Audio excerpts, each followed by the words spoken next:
People here know who he is. I just want to read a real quick little saying that a member of the audience told me about. This is from Solzhenitsyn, and this is one of the reasons I think we're all here, and we kind of have to remind ourselves why we're doing this. He says, "And how we burned in the cabins later thinking, what would things have been like if every security operative, when he went out at night to make an arrest, had been uncertain whether he would return alive and had to say goodbye to his family? Or if during periods of mass arrests, as for example in Leningrad, when they arrested a quarter of the entire city, people had not simply sat there in their lairs, paling with terror at every bang on the downstairs door and every step on the staircase, but had understood that they had nothing left to lose and had boldly set up in the downstairs hall an ambush of half a dozen people with axes, hammers, pokers, whatever else was on hand. After all, you knew ahead of time that those blue caps were out at night for no good purpose. But we didn't love freedom enough. That's what makes this country great. It's not diversity, it's freedom." Bill Cooper.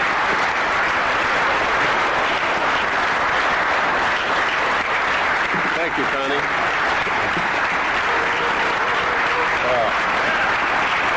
Thank you.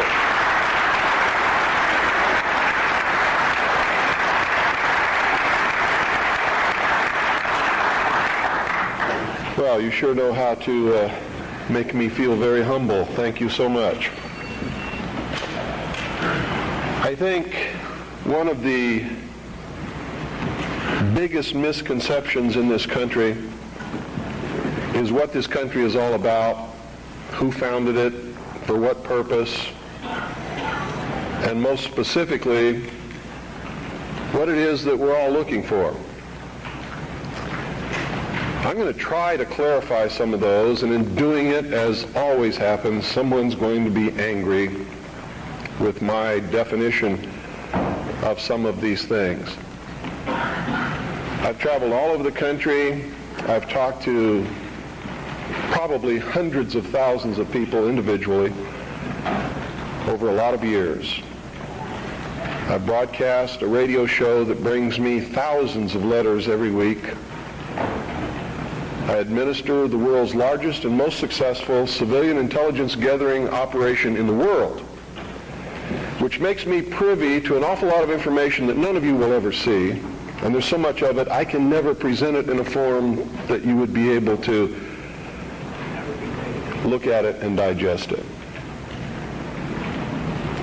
So that puts a pretty big burden on me and the people who work with me in the intelligence service and in the KAGI News Service in order to digest this information, analyze it, and be able to present to you what we believe, and this is a subjective judgment, what you can digest and what you need to know at that particular time. And in doing this, digesting all this information, reading all of these letters from people of every kind of background that you can imagine, every race, every religion, every kind of agenda. And believe me, there's an awful lot of agendas going on in this country that are dangerous to Americans. Being promoted by people who claim to be Americans, who claim to be patriots, and who claim to be doing the best for this country, including those who want to destroy it and bring about a one-world totalitarian socialist government. They sincerely believe in their heart they're doing the right thing for humankind. You see, nobody gets up in the morning and sets out to do evil. Nobody consciously does that. I've never met any person in my entire life who said, I'm evil, I'm going to do evil things, I like to do evil things, I want to do evil things. They don't exist, in my knowledge. They may exist somewhere, people like Jeffrey Dahmer. And I believe that even Jeffrey Dahmer probably rationalized what he was doing in his own mind to make it right. Isn't that the way we all do things? Even if we do something wrong and we know we're doing something wrong, don't we attempt to rationalize it in our own mind and to our friends to justify what we're doing? So I believe it's a great fallacy to set out to brand those whom we disagree with as being evil people. The result of their actions we may perceive to be evil. We may perceive it to be bad. But I guarantee you those people don't see it that way. And when we present ourselves to them in that light, we're good and they're evil, Do you think we have a chance of getting them to listen to us? Not on your life. It's not going to happen. So I think we have to change the way we talk. We have to talk to them in a different manner. Now, don't take what I'm going to tell you standing up here today and compare it to what I say on the radio and expect the two to concur. Because when I'm here, I'm just Bill Cooper. I'm talking to you from my heart. When I'm on the radio, I am on a mission. And that mission is to slap people upside the head and wake them up and even make them hate me, if that's what it takes to get them to go examine what I'm telling them to find out that it's right. You see, I don't care how it's done as long as they wake up. And if I have to be the bad guy that they're going to hate for the rest of their life, that's okay with me if I wake them up. But when I'm here talking like this, that's not my mission, because you're awake already or you wouldn't be here. You see?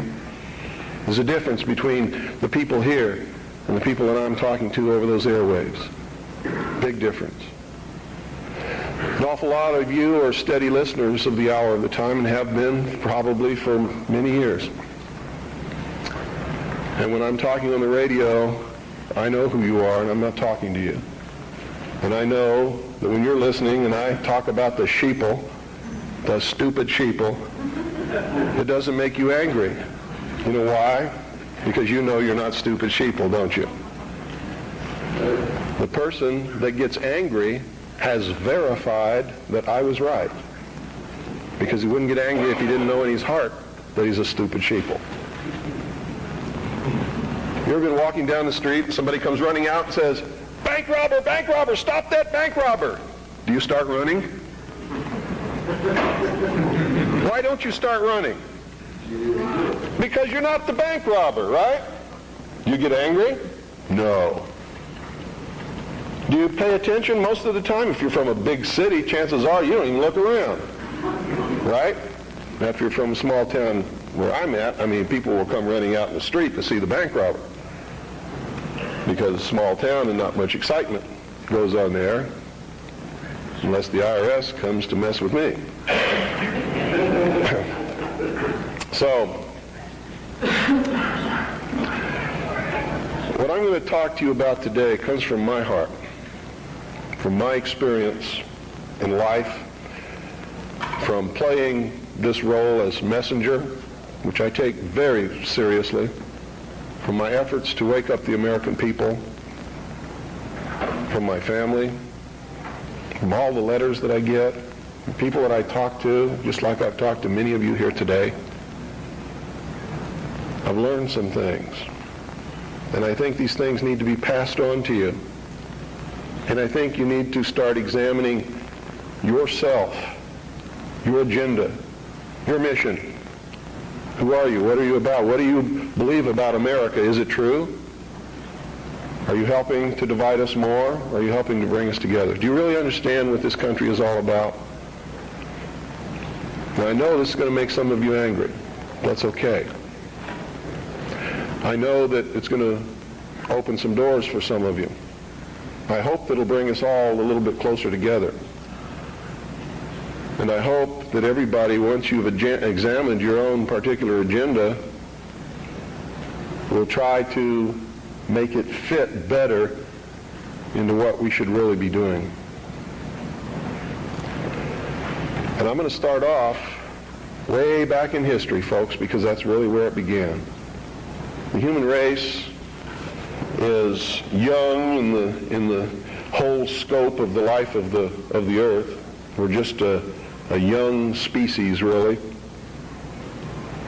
Haven't been around for a long time compared to everything else that's in this world. And I'm not talking about biblical years, and I'm not talking about theory of evolution years. I'm talking about from the time when you can see that man emerged on the historical scale of this world and began to affect other species and the world that we live in, and himself, by perfecting the ability to think. First original thought. See, there used to be a time in history when man was just like all the other animals, he didn't think, he didn't know good from evil. He existed and lived by instinct just like the other animals did. If you want to believe the record that we can look back and see written in stone. Okay?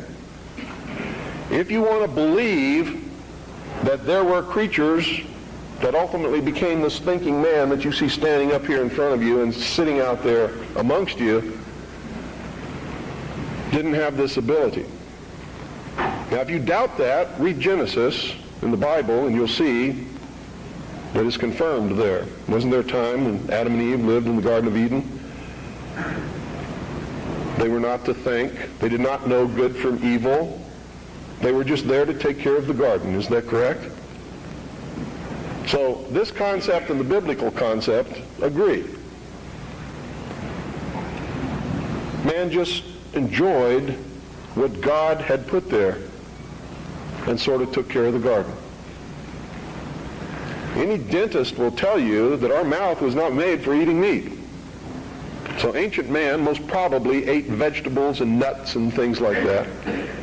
Roots. Doesn't mean that I'm telling you to become a vegetarian, because I'm not. You see, I really believe in freedom. I believe you should eat whatever you feel like eating. That's your business. But that's known to people who study these things as the age of innocence.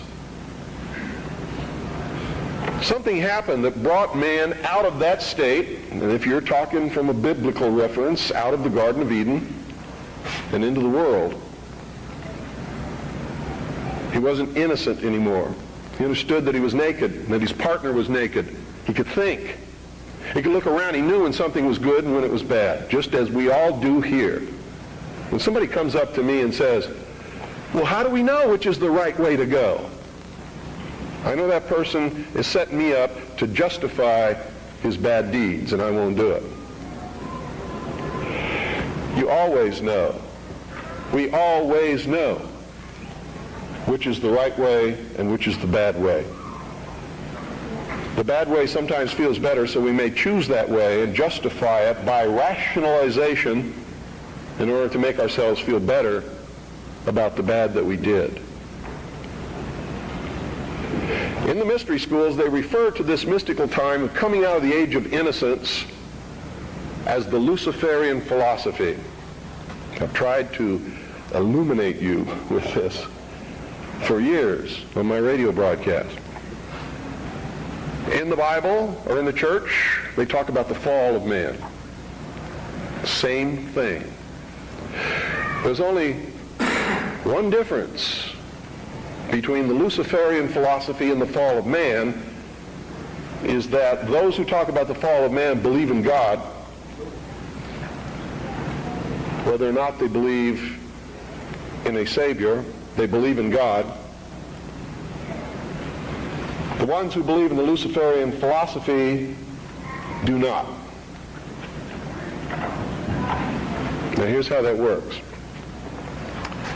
In the Bible we're told that Eve was tempted by Satan to eat of the fruit of the tree of knowledge of good and evil.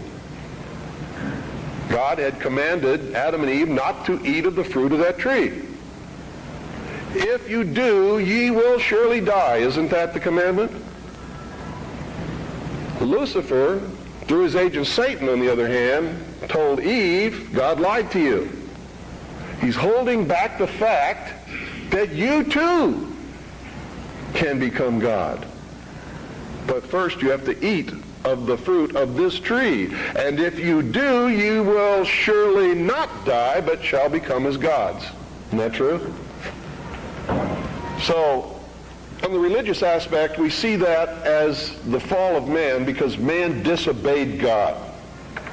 We see that as the subjugation of the woman beneath man, where she had originally been the partner. Now she is subjugated beneath man because she was the agent of man's downfall. Is that correct?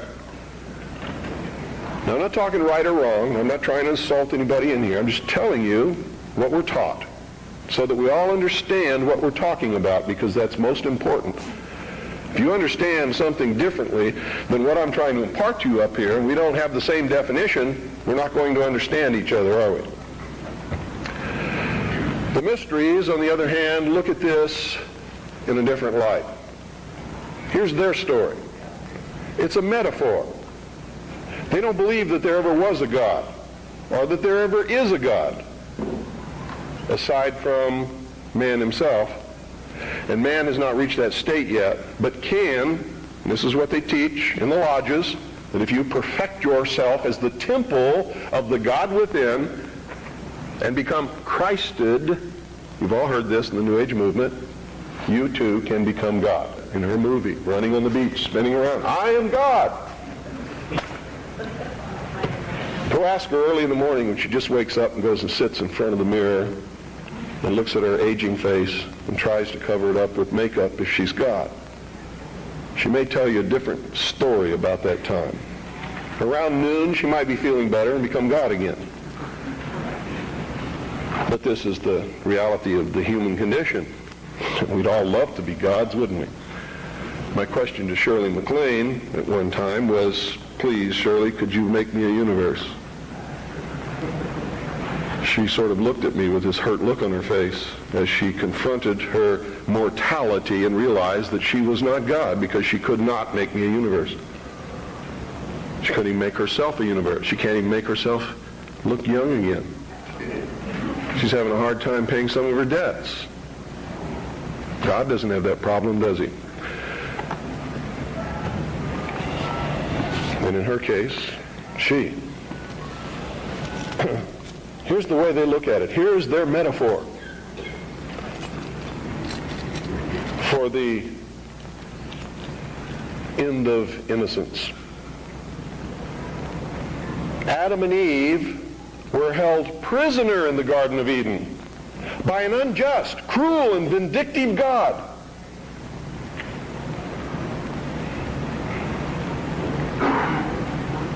Until Lucifer, through his agent Satan, set man free from this garden by giving him the gift of intellect.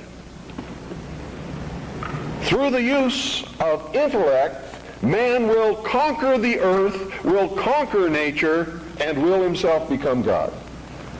It's taught in every Masonic temple in this land. Every secret brotherhood, every secret society, every mystical temple, every occult organization teaches the Luciferian philosophy. They do not believe in Lucifer. They do not believe in any entity called a devil, and they do not believe in God. It is a mistake for you to assume that they do. They are atheists in the strictest sense of the word. They are humanists. That's their religion. At the highest level, their goal is to create a world in which the adepts, the 1,000 points of light, working behind the veil to create the culmination of the great plan, can realize the ultimate happiness for mankind. That's why they don't oppose pornography.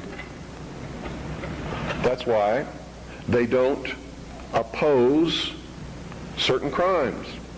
That's why they say you should not be put in jail for the rest of your life for murder or anything else. There should be no death penalty, because it was a learning experience. And having gone through that learning experience, you're a better person now. This is what they teach. They believe punishment for these crimes is nothing more than vengeful retribution, which is wrong in their eyes.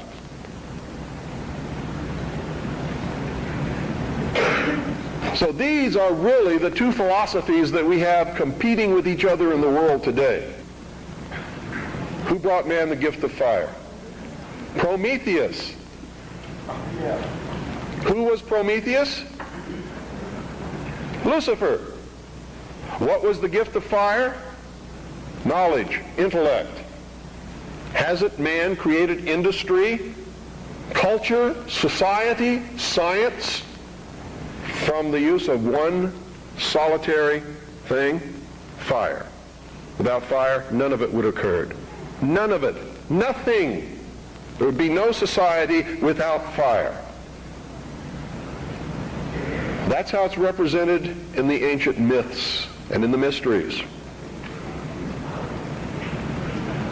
How art thou fallen from heaven, O Lucifer, son of the morning? What is it represented as? A bolt of lightning struck a tree. The tree burst into flames. Ancient man, if you watch the movie Quest for Fire, rushed up and grabbed one of the burning branches, and it burned his hand, and he let it go. He probably didn't go any farther than that the first time. Second time, he may have found a deer that had been roasted by the heat of the fire in the forest. And being hungry, maybe he partook of some of that meat and found that it tasted pretty good. Also, the fire was warm and didn't get cold at night. And this is where the whole battle between the forces of light and darkness comes from. Man sat up on a rock one night watching the sunset and said, "Boy, I'm in deep trouble now. I can't see in the dark. There's wild beasts out there. There's tigers with teeth 7 inches long that want me for dinner. What am I going to do?" He didn't know what to do.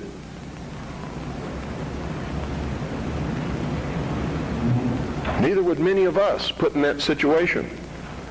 But we would know one thing: we're in deep trouble.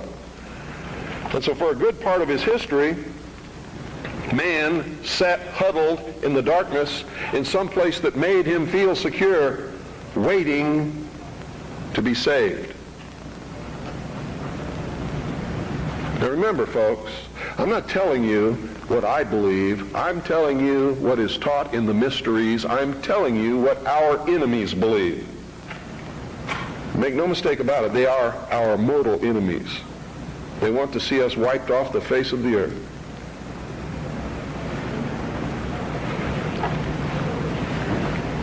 Man huddled in this darkness, fearful, trembling, cold, hungry. And around about he could hear the beasts roaring. And sometimes they were roaring because they were after him. And sometimes he was eaten. A man eventually saw another tree struck by lightning and grabbed that branch with that flame on it. And by a little experimentation, he learned how to keep that fire going.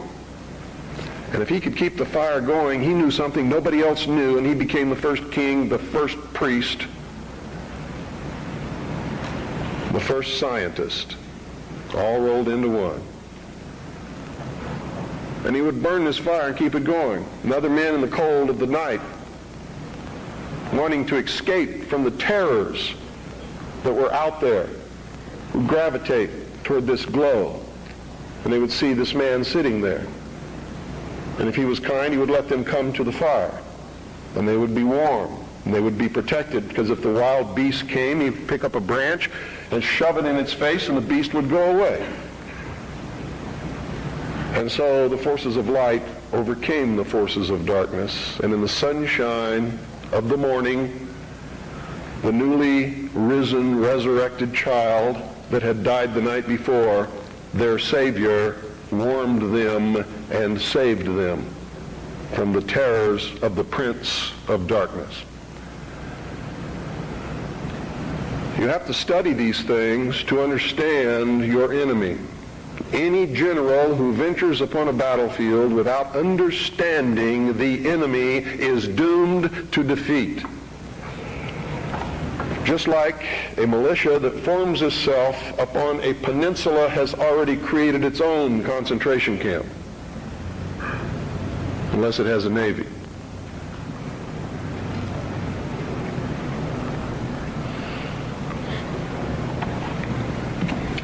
Damn good militia, I might add.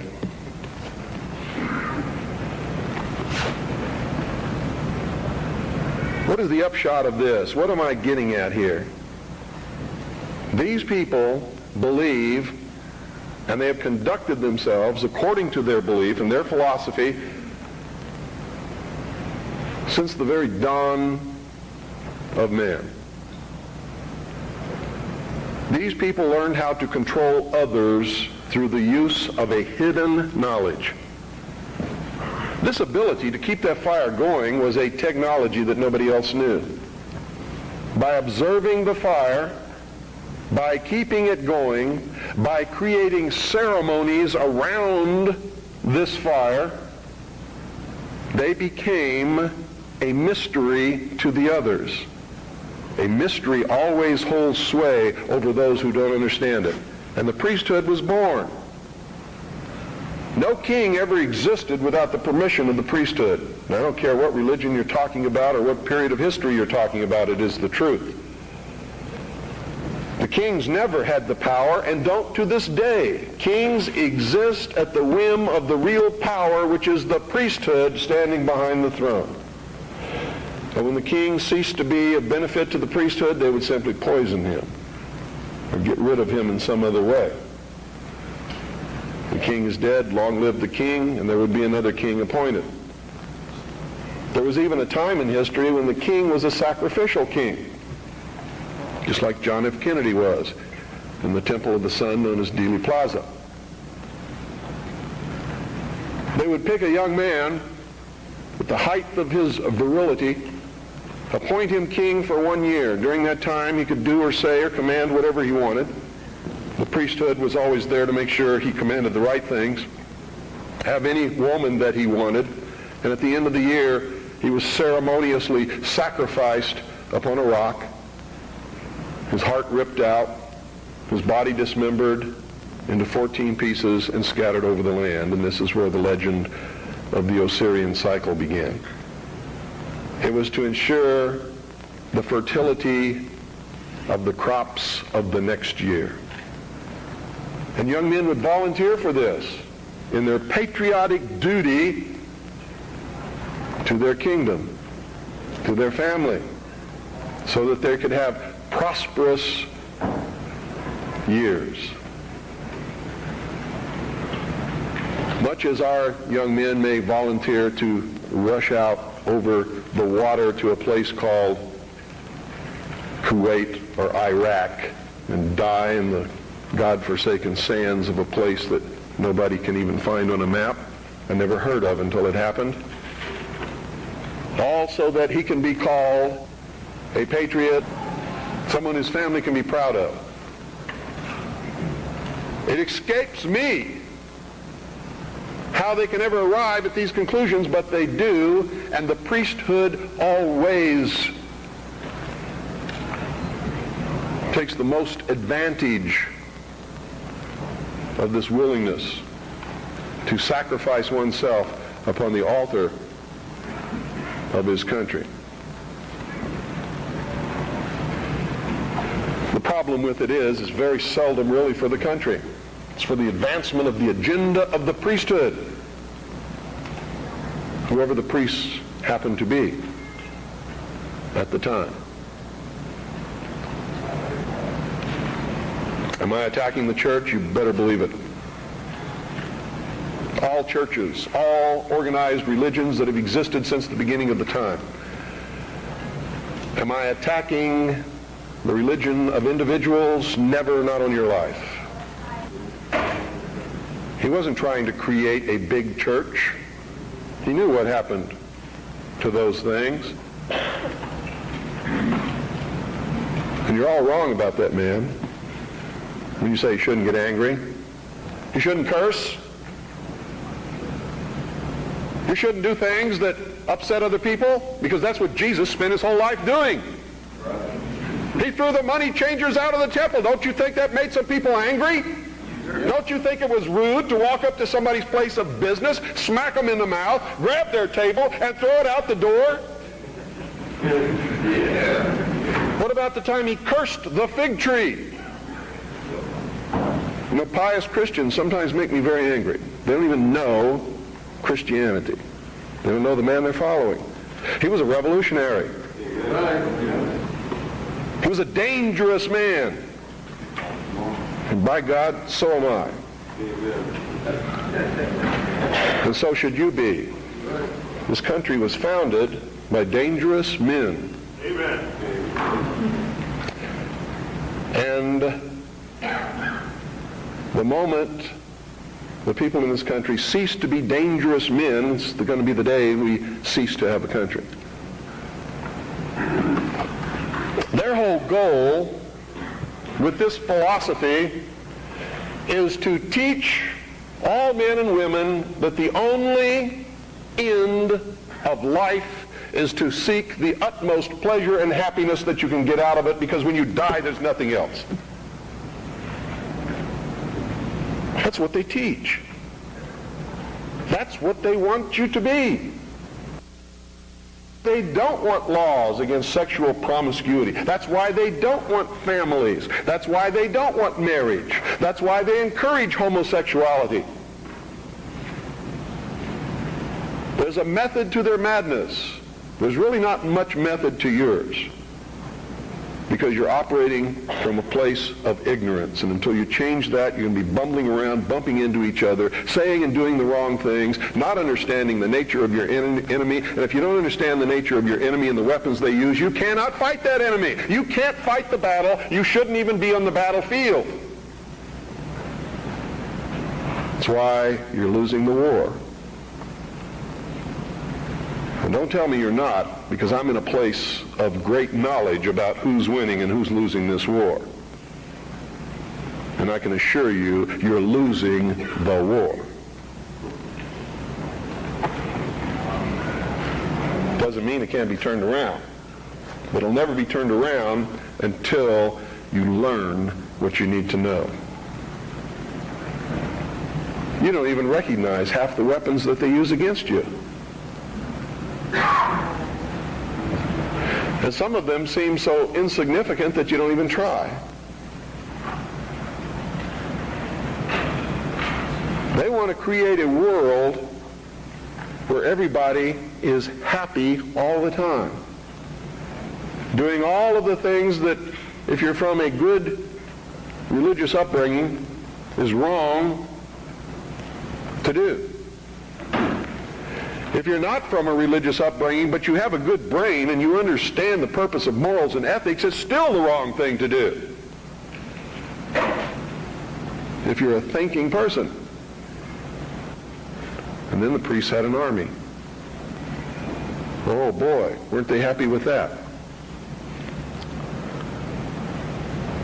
Their whole purpose throughout history has been to teach a small number of people how to become adept at controlling everyone else and presenting their societies as desirable to the profane, so that you'll go knock on the door and say, hey, can I be a member and be initiated, with the promise of learning some great secret. What is that secret?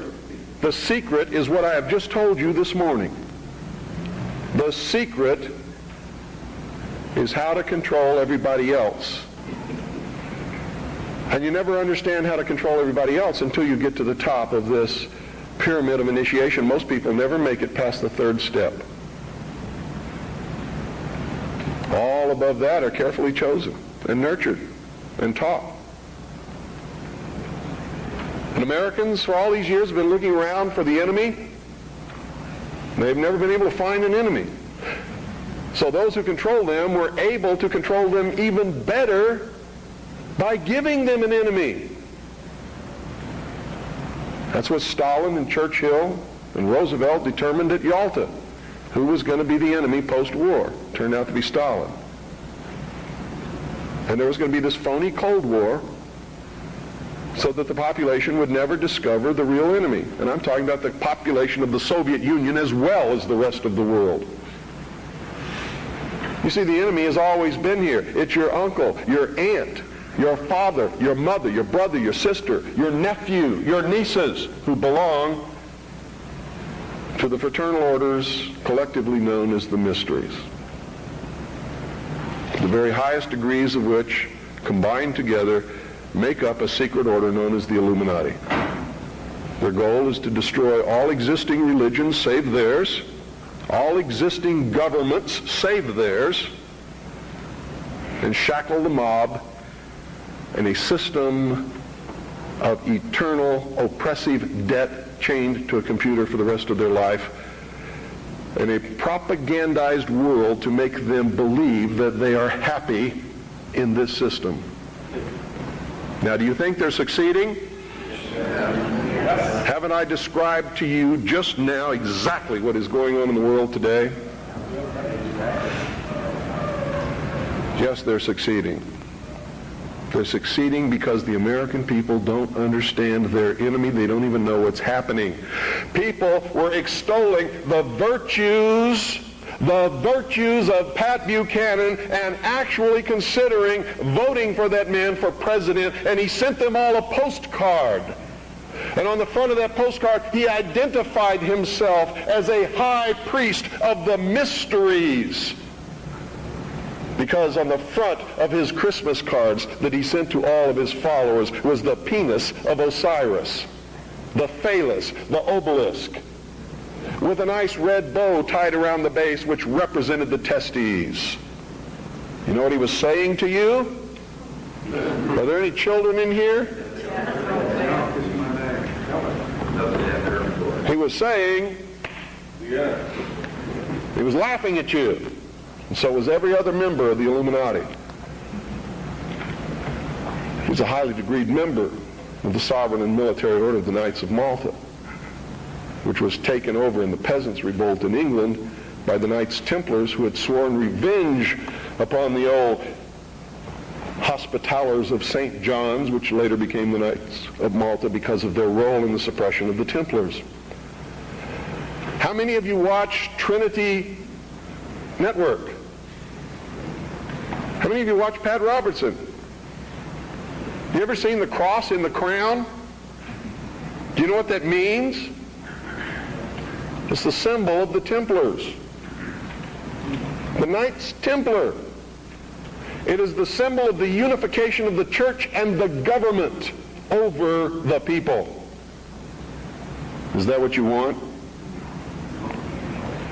Every time any church gets control of government, the people suffer. It has always happened. That's why our founding fathers established a country where that was not supposed to happen, where everybody was free to worship at the altar of their choice. And if you think they were all of one mind, you better think again. How many religions of the Protestant group do you think existed in this country when our founding fathers put together the Constitution? Over 1,500 different groups, all claiming they were right, teaching a different dogma, quoting Scripture to justify what they said, and everybody else was going to hell. So don't give me this Christian nation bullshit, because that's what it is. This nation reflected Christian values because the people who made up the government in the early days were Christian, but none of them agreed with each other, and they still don't today. They very seldom ever have. What do you mean by Christian? Seventh-day Adventist? Branch Davidian? We need to do some serious evaluating, some very serious checking out of agendas. You really want to take over the government and make it a theocracy? Because I'm going to tell you exactly what's going to happen if you do that. You're going to burn people at the stake who disagree with you. And if that happens, I'm going to have to take up arms all over again. And so will many of you, because you're going to be persecuted. You see?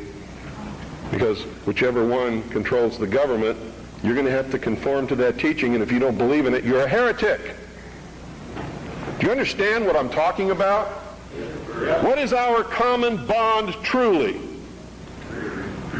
Freedom.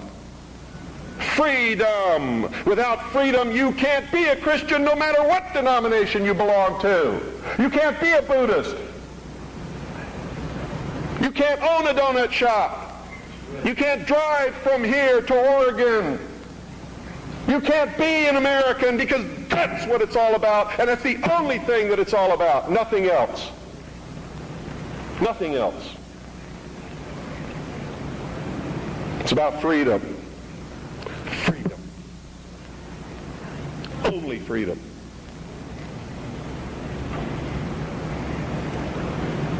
It means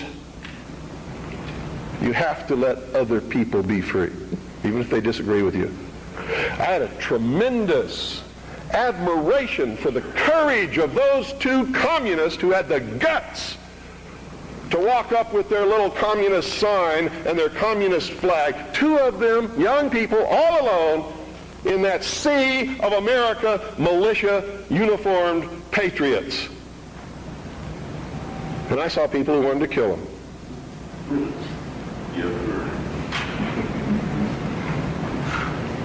You know, I don't like their philosophy. They're misled, misguided. Communism is a terrible thing. But they had guts. And I had a great respect for them. And I believe in freedom. Which means there is no way in the world that we could have had that meeting on your State House grounds this morning unless they had the right to do what they did. Then you had better understand that. Because if you stop them from having their freedom to make their political statement, you have stopped yourself. You have stopped everyone. And that must never happen in this country. It must never happen in this country. Because if it does, there'll never be another congregation like this, and you'll never hear me speak again because I'll be dead. And so will most of you. This country's about freedom. Because only with freedom can you have all of the other things that everybody professes that they want. It's the only way it can be done. I hear all kinds of misconceptions and misstatements. I have the freedom of the press. No, you don't. No, you don't. The man who owns the press has the freedom of the press. And he can say in his press whatever he wants, but you can't. That's why I get angry with Americans when they say, the Jews control the press. Who sold it to them? How'd they get it?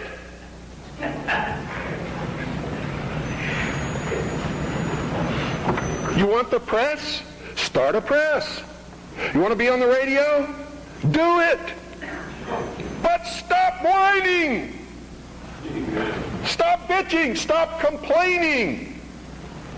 That guy that owns the press, that's his press. He can do with it what he wants. Just like you do with your car what you want because it's your property.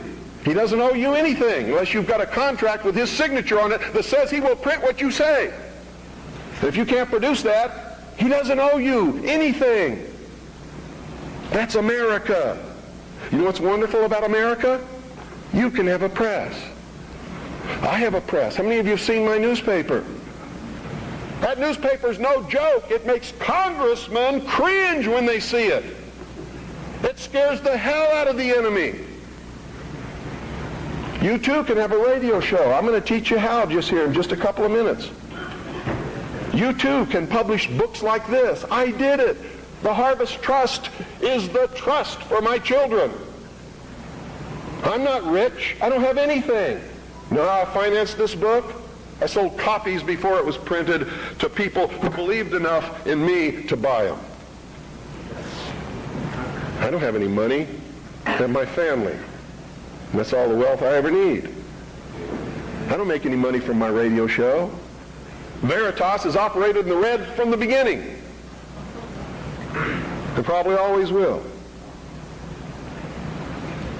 But I got something that you don't have. I have a free press. It's mine. And I get to say what I want. And I get to publish what I want and print what I want because it's mine.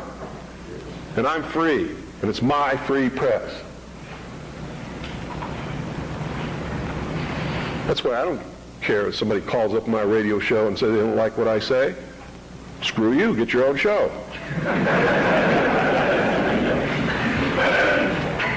I don't care that they complain because I won't let them talk on my radio show. Screw you. Get your own radio show. This is mine. Belongs to me. I don't have any contract with you. I don't owe you anything. I was speaking in California one time. A lady stood up in the middle of the crowd and said, "You make me so angry. You're a terrible man. Why didn't you tell me this years ago?" She was lucky I was telling her then. I didn't owe her anything. But she blamed me because she didn't have the information that I was imparting to her on that day years ago. And I had it years before that. I didn't know how to do it. I would have. Oh, God, I would have. You don't really understand sometimes what a terrible burden it is to know some of the things that I know and try to wake people up and impart this knowledge to them and find out that they just have walls built in front of them.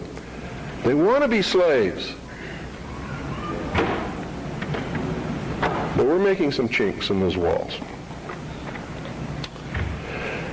You too can have a free press, and that's what it's going to take to get this country back without bloodshed. And I'm going to tell you right now, unless we can be successful in creating a real free press where the American people get different viewpoints other than those expressed in the establishment-controlled media, there's going to be a civil war in this country, and it's going to come soon. The only thing that can stop it is by waking up vast amounts of sleeping people. Sheeple is what they are. They are following the Judas goat right into the shearing pins, and from there they will go to the slaughter, and they will not know that anything is wrong until they smell the blood of the sheeple in front of them.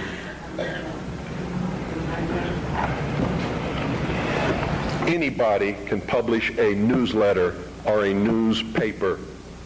Anybody. It is not expensive. It is not difficult. And everyone in this room should be doing it all across this country. And everybody that you come in contact with, you should encourage them to do it. And we should flood this nation with information. Not rumor, not opinion, not bullshit. Documented fact. Everything you print must be documented. If it's not, eventually people will stop reading your newsletter or your newspaper. Because all they have to do is check out a few things and find out it's not true, and you're finished. You must publish only documented fact. And you must stay away from printing articles from people who will not document as fact what they put in their articles. That's why my broadcast scares the hell out of socialists. That's why in a White House memorandum I was named as the most dangerous radio host in America, not because I'm going to go out and shoot somebody, but because I shoot documented facts which cannot be refuted. That's why. That's what's dangerous. Seek ye the truth, and the truth will make you free, and nothing else will do it. Jesus Christ has never lied to anybody. Why won't you listen to him? Don't spread a rumor. Spread the truth. Document it. Prove it. Make it irrefutable, and you too will become dangerous to those who admire us in lies and enslave us in socialism. Anytime any system makes you dependent upon anybody or anything or any system, you are enslaved. Understand that. It doesn't have to be chains of iron. You don't have to be hanging up on a wall. You just have to be obligated. That's all it takes. You too can have your own radio station and broadcast anything that you want. You can broadcast your own shows. You can be your own host on that show. You can broadcast tapes of other shows. We encourage people to buy satellite receiving stations across this country, purchase a very simple FM, low-power transmitting kit, and set up their own FM radio station in their hometown. And we now have over 670 people across the nation. It's not expensive. If one person cannot afford the cost What is wrong with 8 or 10 or 15 or 20 of you getting together, pooling your money, buying one satellite receiving station, a small FM low-power transmitter, and setting up your own broadcasting station? I hope you will broadcast the truth and not some agenda. You see, what happens when you broadcast the truth is you piss everybody off.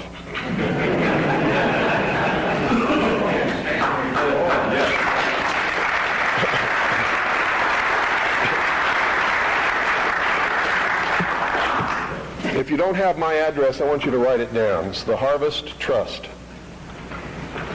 P.O. Box 1970. I'll repeat it a couple of times. Eagar, Arizona. Eagar is spelled E-A-G-A-R.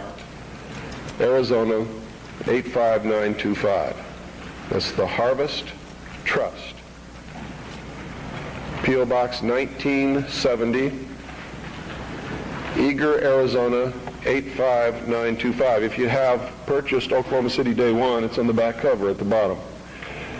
If you don't have a pen and you would like to have the address, you can go up to my wife's table upstairs on the second floor and get one of our flyers. The address will be on the flyer. And all you have to do is purchase that equipment, set it up, hook it into the satellite receiver, and you're on the air with your own radio station within just a few weeks. Broadcasting the Worldwide Freedom Radio Network are your own shows, are other networks that are up there that are Patriot Broadcasting, such as Amerinet and others. Understand this too. I'm not trying to tell you what the truth is, because sometimes the truth is extremely difficult to find. And sometimes we believe we're broadcasting the truth and it turns out we really aren't. But if we find out we aren't, we must be willing and instantly able to go on the air and say we were wrong and correct it. That's a responsibility that we all have to carry. It's embarrassing. I've had to do it several times because I'm a human being. I make mistakes too. The only difference being when I make a mistake, it's usually not forgivable. It's what happens when you become a public figure. Your wife can make a mistake, but Rush Limbaugh never! Right?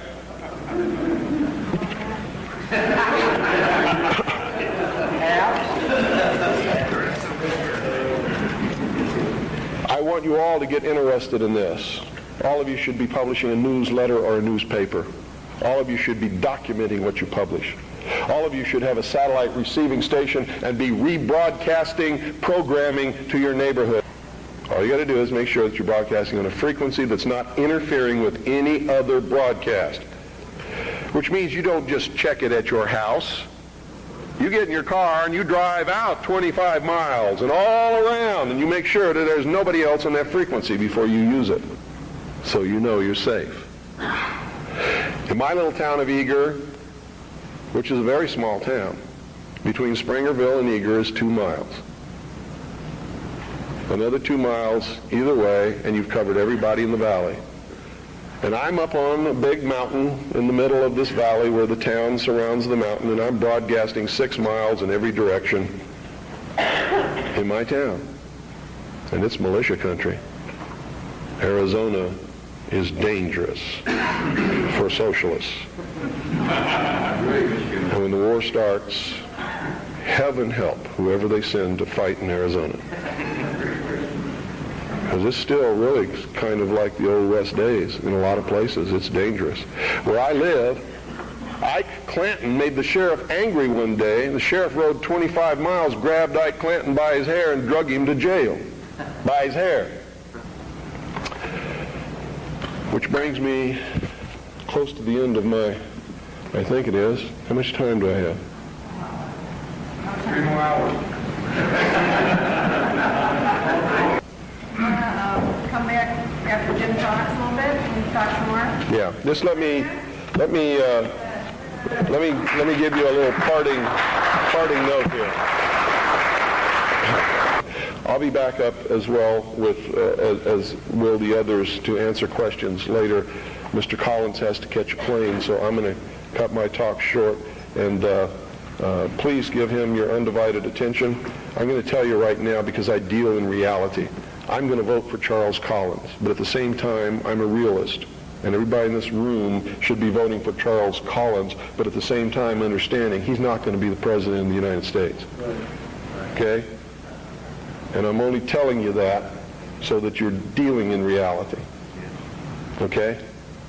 But he is the best man on any ballot in this country. Thank you.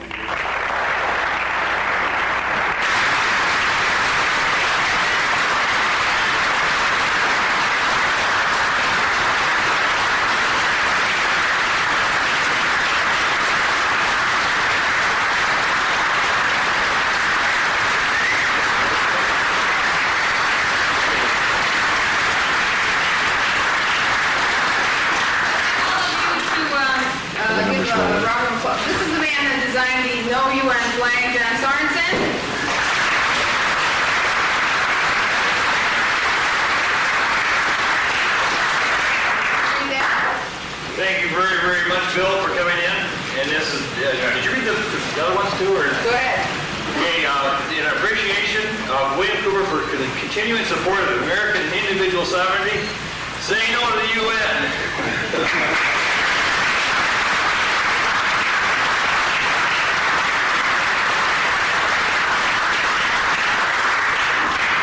I had this crazy dream about some folks who love this country, who all began to dream the same dream.